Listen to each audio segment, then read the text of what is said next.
আপনি উনি শিশু উপদেষ্টাদের কথা বলেছেন, আমি বুঝতে পেরেছি। শিশু উপদেষ্টাদের কথা বলেছেন। ওকে, বুঝতে পেরেছি। তাজুল ইমাম ভাই, এই যখন অবস্থা, আমি কি প্রশ্ন করব দেখেন। প্রশ্ন না, আমি বরং একটা ব্যাখ্যা করি, যেটা তৌফিক মারুফ সাহেব যে ইনফরমেশন গুলো দিলেন এগুলো আমরা কম বেশি পেয়েছি, মানে এত কোর ইয়ে না।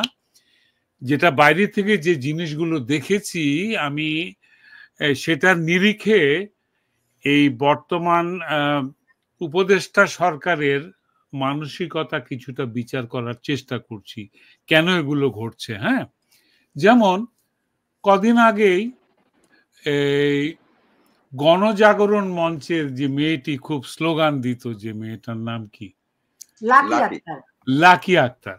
লাকি আক্তার কোথায় যেন একটা প্রতিবাদ বা কি বলে মানববন্ধন করেছিল ধর্ষণের প্রতিবাদে।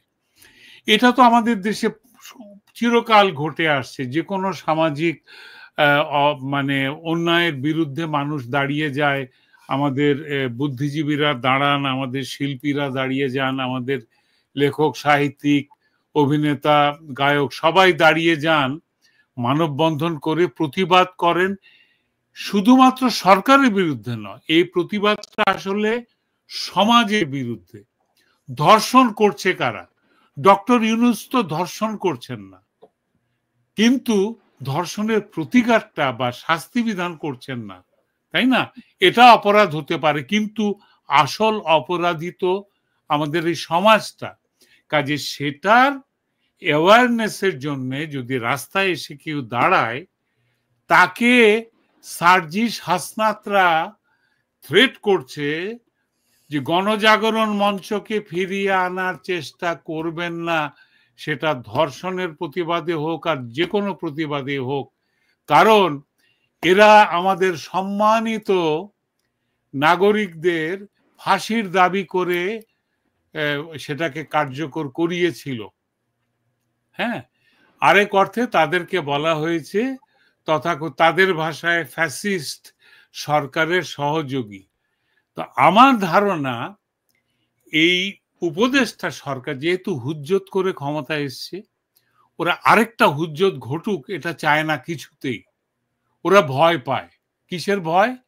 মানুষ একত্রিত হয়ে কোনো মানববন্ধন করবে বা প্রতিবাদ করবে, যত বড় অন্যায় হোক, এই একতাবদ্ধ হওয়াটা, যূথবদ্ধ হয়ে যাওয়া, এইটাকে ভয় পায়। এটা এক জিনিস। এবং সেই জন্য ওরা কোনোভাবেই কোনো রকম মানে মিছিল, মিটিং, প্রতিবাদ, মানববন্ধন এটা হোক এটা ওরা চায় না।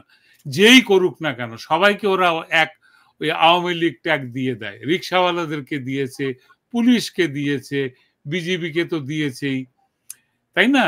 ও দিয়েই আসছে ওরা। যেই গত দুদিন ধরে কিন্তু এই শিশু উপদেষ্টা কিংবা এই যে সার্জিস হাসনাত, এদের কিন্তু কোনো প্রতিক্রিয়া দেখতে পাচ্ছি না গত দুদিন ধরে। না না না, এরা বলেছে, আমি নিজে শুনেছি, ও বলেছে যে কোন রকম এদেরকে আসতে দেওয়া যাবে না। না না, এটার কথা বলিনি। এই যে তুলসী গাবার যে মন্তব্যগুলো করেছে বাংলাদেশ বিষয়ে, এরপরে তারা কিন্তু পুরো কমপ্লিটলি সাইলেন্ট। ওরা কিছু বলেনি, কারণ তুলসী গাবারের কথার উপরে মন্তব্য করার মতো ওদের তো কোনো যোগ্যতা নাই। তুমিই বলছো ওদেরকে শিশু উপদেষ্টা, তাই না? নাবালক উপদেষ্টা। কিন্তু জবাবটা তো দিয়েছেন ডক্টর ইউনূস। হ্যাঁ, ডক্টর ইউনূস বলেছেন, আমি তো দেখি না, একদম এভাবে হাত নেড়ে, আমি তো কোনো রকম এজিটেশন দেখি না, কোনো ইয়ে দেখি না। হ্যাঁ, কিছু ঘটেছে, এগুলো ওরা পলিটিক্যাল সাপোর্টার ছিল প্রিভিয়াস গভর্নমেন্টে, সেই জন্য তাদের হিন্দুদেরকে মারা হয়েছে। ঘরে ঘরে ঢুকে যে ধর্ষণ, তারপরে হত্যা, লুটপাট, দোকান, ব্যবসা, ঘর বাড়ি সব, হ্যাঁ, জবাই করে হত্যা, কুপিয়ে হত্যা, আমার কাছে লিস্ট আছে পুরো লিস্ট করে রেখেছি আমি। এই যে করেছে এগুলো উনি নাকি চোখে দেখতে পায় না, কিন্তু তারপরেও যখন আমেরিকান ইন্টেলিজেন্স, বিশ্বের সেরা গোয়েন্দা সংস্থা যখন বলেছে যে বাপু হে, তোমার ঘরের মধ্যে এই জিনিস ঘটেছে, তুমি লুকাবার চেষ্টা করো না। ওই তখন যে ওই তৌফিক যেটা বললেন যে আইওয়াশ হোক আর ঠেলায় পড়ে বদনা হাতে নেওয়া হোক, যে কোনো কারণে করে নিয়েছে কিছু, হ্যাঁ, কিন্তু ধরছে কাদেরকে? যদি একজন ধরে জঙ্গি, তো 3 জন ধরে ওই শিল্পী, সাহিত্যিক, নাটকের লোক কেন? কারণ মোল্লাদেরকে তো একটা সান্ত্বনা দিতে হবে, এই এই এই তোমাদেরকে শুধু ধরছি না, কিন্তু ওদেরকেও ধরছি। বই মেলাতে এসে যে মূর্খরা লাঠিবাজি করেছিল, মূর্খ মৌলানারা, মোল্লারা, তাদের যে মব জাস্টিস, যেটা মানে মব সংস্কৃতি, মব আক্রমণ, তাদেরকে একটু সান্ত্বনা দেওয়ার জন্য এই শিল্পী সাহিত্যিকদের, ইনসিগনিফিকেন্ট লোকজন, হ্যাঁ, আপনি যেটা তৌফিক বললেন, হ্যাঁ, বাবু হয়তো অত বিখ্যাত রামেন্দু মজুমদার নয়, হ্যাঁ, কিন্তু তাকে ধরা হলো কেন? ওইদেরকে মানে সান্ত্বনা দেওয়ার জন্য, যে শুধুমাত্র।